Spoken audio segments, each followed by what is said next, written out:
Hello again. Today we're going to talk about how to actually graph the cosecant and secant functions. Now I've got a video up on my channel on why these functions look the way they do with the asymptotes and things, and I will have a link to that at the end of this video.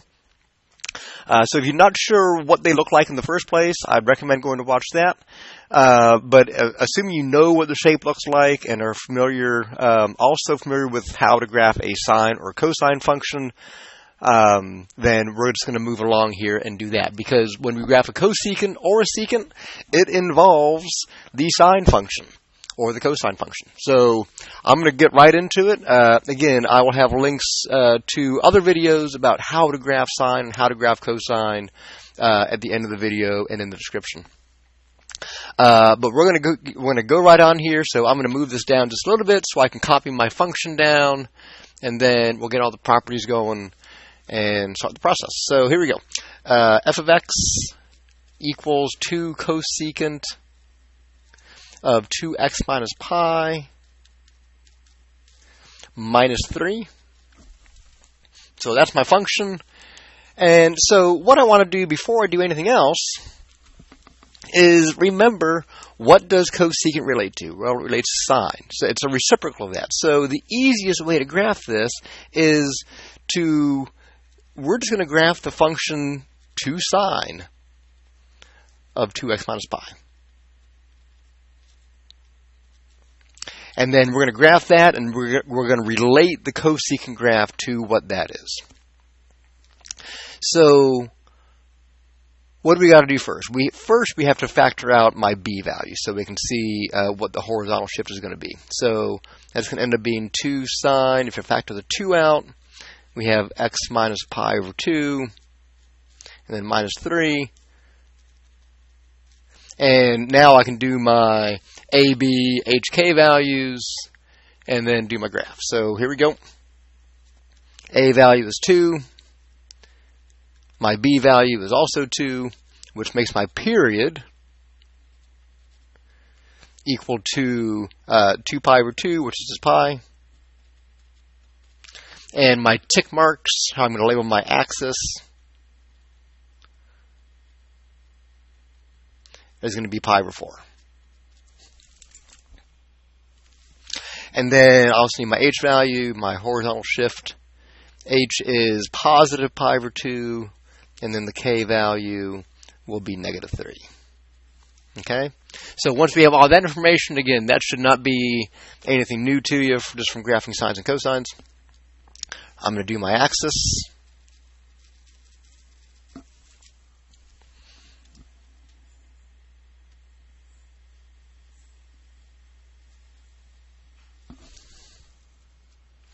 Label everything, and again, I skip line just to give myself a little more room.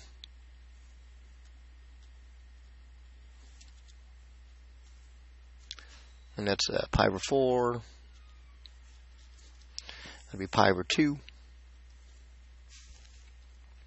And 3 pi over 4, and pi, and 5 pi over 4.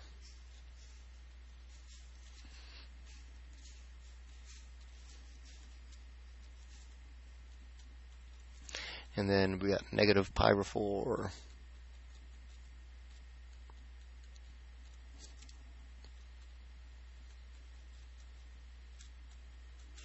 Okay, so that's good enough for my graphing. And just like we did with sine, we're going to do our dotted lines for our h and k values. So at pi over 2, I'm going to do a good vertical dotted line there. And at negative 3, do a dotted line down here. And then keep in mind, I'm going to scroll down so you can see the rest of the graph, but keep in mind my amplitude is 2. So I'm going to come down here a little bit more so you can see what I was going down here at the bottom. And I need to extend this down a little bit. I'll go to negative 5 and negative 6. So we know when we're graphing sine, we start here at the origin, and we use the amplitude, which was 2. So I'm going to come up 2 units to negative 1.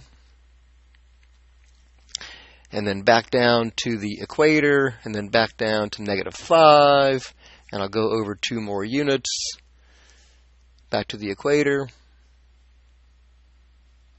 And then I'm also going to go backwards a little bit so we can see a little bit more of the pattern. So I'm going to go down 2 units, back down to -5, and back up to the equator, and back up to -1, and back down to the equator, and I'll go 1 more, and -5. So that would be my sine function if that's all I was doing. And I'm still going to write it in. I'm not going to do a big bold line like I normally would, but I'm just going to kind of do a little dotted line in here that's going to show me where my sine function is.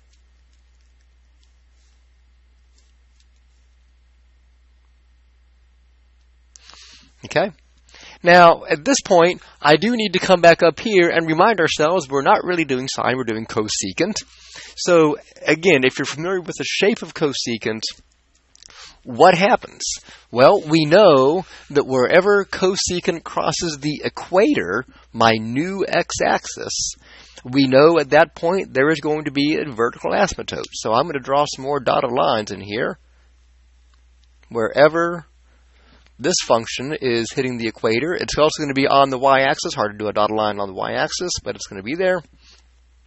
I've already got one where my starting point was, and I'll do one more here at pi. And I can even do one more over here.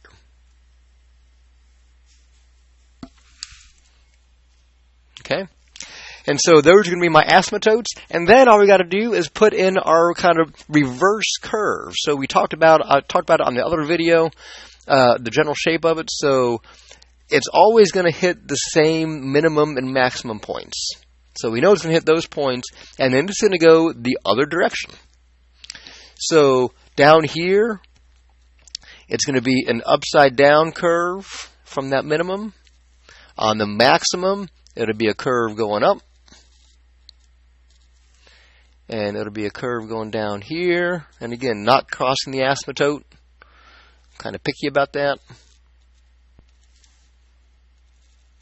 And that would be your graph of the cosecant. I've had students call these little shapes here parabolas. They're technically not parabolas, but if it helps you remember what it looks like, I'm okay with that. Just don't tell your math teacher that I told you it was okay. But that's the graph of cosecant, and I'll show you the function one more time. 2 cosecant 2x minus pi minus 3. So what I'm going to do, I'm going to show you a second function that you can try to do on your own. You feel free to pause the video, give it a shot by yourself, and then you can restart the video, and I'll go through that one a little bit faster. So here's one you can do on your own. Let's see here. There you go. And again, go ahead and take a look at that. Pause the video for just 1 second. And I'm going to zip through that one, hopefully a little bit faster. Okay, so hopefully by now you have done that question and tried to get a good-looking graph of the secant. So here we go. Just like I did before, I'm going to copy that function down so I can get everything I need to get. So I have f of x equals 3 secant of 2 pi times x plus 1/4 plus 1. And this time there's nothing to factor out because I've already got it kind of in that standard form, but I'm going to rewrite it as cosine.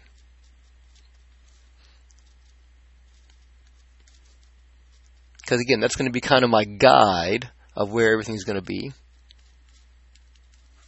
And do all my values. So my a is 3, my b is 2 pi. Period will be 2 pi over 2 pi, which is just 1. And then the tick marks will be 1/4. Every 1/4 on the x-axis, and then my h value in this case is negative 1/4. I apologize, negative 1/4. Always change the sign, and then the k is positive 1. And so I'm ready to do my graph.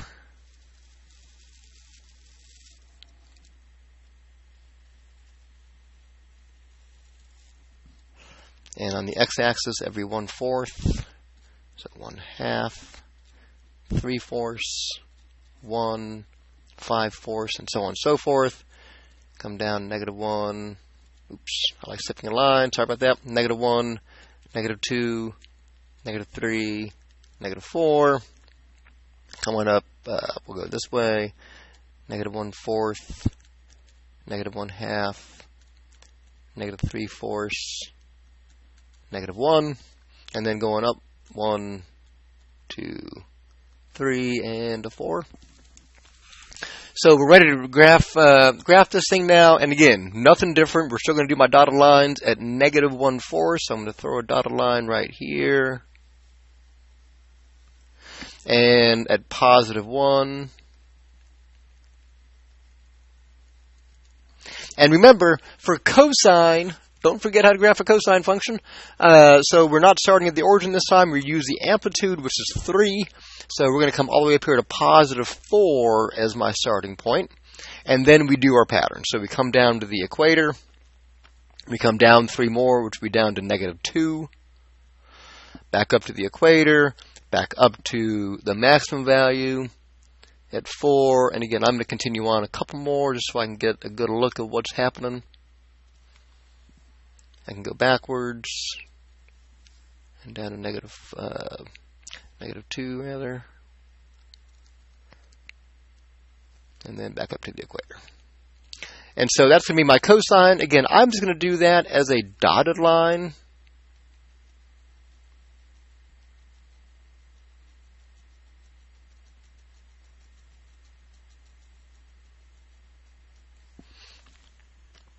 And that's my cosine graph. Now, just like we did with cosecant, and just like we know what happens, again, anywhere where it crosses the equator is going to be an asymptote. So I'm going to draw a vertical dotted line through any crossing of the equator. This one you got to be a little careful on, because obviously we did a dotted line to get my starting point, but that's not an asymptote, so we're going to kind of ignore that one.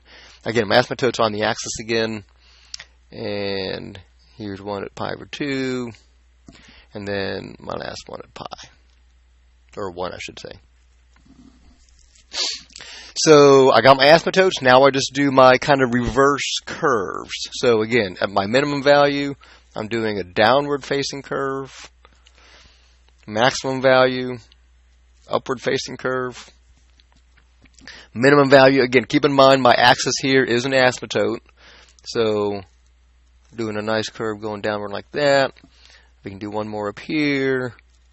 And I can even do kind of a half of one right here. And be able to go that way. So that's the graph of cosecant. Whoops, let me scroll down so you can see the rest of that. Sorry about that. So that's what the graph of secant would be compared to cosine. It's the exact same process as cosecant. And again, if you need to see why they look like they do, there's going to be a link on the screen right about now for where the graphs of cosecant and secant come from. And then in the description, there'll be some links of how to graph a sine function, how to graph a cosine function if you are not familiar with that just yet. Thank you again for watching. Please feel free to subscribe if you want to see some more videos about pre-calculus moving forward. And have a great day. We'll see you next time.